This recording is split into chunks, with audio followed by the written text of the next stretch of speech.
ഇന്നത്തെ വീഡിയോയിലേക്ക് എല്ലാവർക്കും സ്വാഗതം.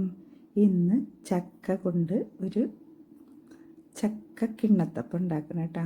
അപ്പോൾ അതിന് വേണ്ടിയിട്ട് നമ്മൾ ചക്കൊക്കെ കിട്ടുമ്പോൾ അത് പുഴുങ്ങിയിട്ട് ശർക്കര ഇട്ടൊന്ന് വറ്റിച്ച് വെച്ചാൽ നമുക്ക് ആവശ്യമുള്ളപ്പോൾ ഉപയോഗിക്കാം. അതിന് വേണ്ടിയിട്ട് ശർക്കര ആവശ്യമുള്ള ഞാനൊരു 6 ശർക്കര എടുത്തേക്കണം കേട്ടോ.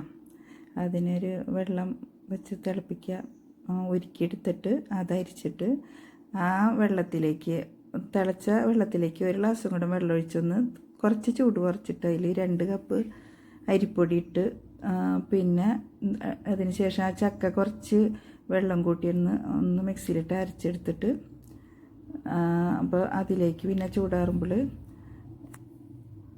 റവ ഇട്ട് 1 കപ്പ്, പിന്നെ 1 കപ്പ് ചേർത്തിട്ടാ ഗോതമ്പ് പൊടി, പിന്നെ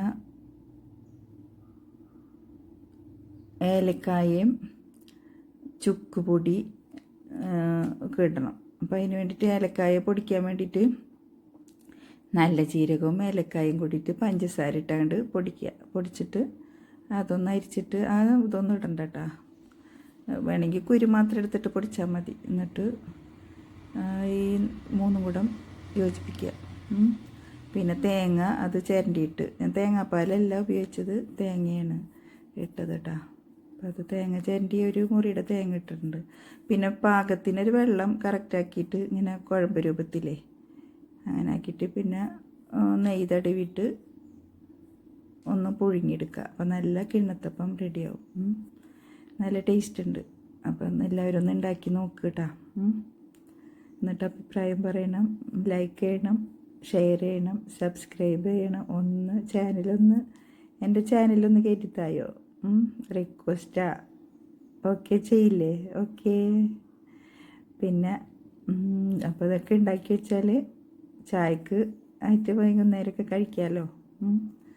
അതുപോലെ എല്ലാവർക്കും ഇഷ്ടമാവും. തീരെ നമുക്ക് ചക്ക ഇല്ലാത്ത കാലത്തും നമുക്ക് ഈ ചക്ക അധികം കിട്ടുമ്പോഴേ ഇങ്ങനെ ചെയ്തു വെച്ചാൽ നമുക്ക് നല്ല കിണ്ണത്തപ്പം ഉണ്ടാക്കാം, പിന്നെ ജാം ഉണ്ടാക്കി വെക്കാം, പിന്നെന്തൊട്ടാ ചക്കയുടെ അട ഉണ്ടാക്കാം. ചക്കയുടെ അട ഉമ്മ ഉണ്ടാക്കണ പോലെയൊക്കെ ഞാൻ കാണിച്ചു തരാം കേട്ടോ ഒരു ദിവസം.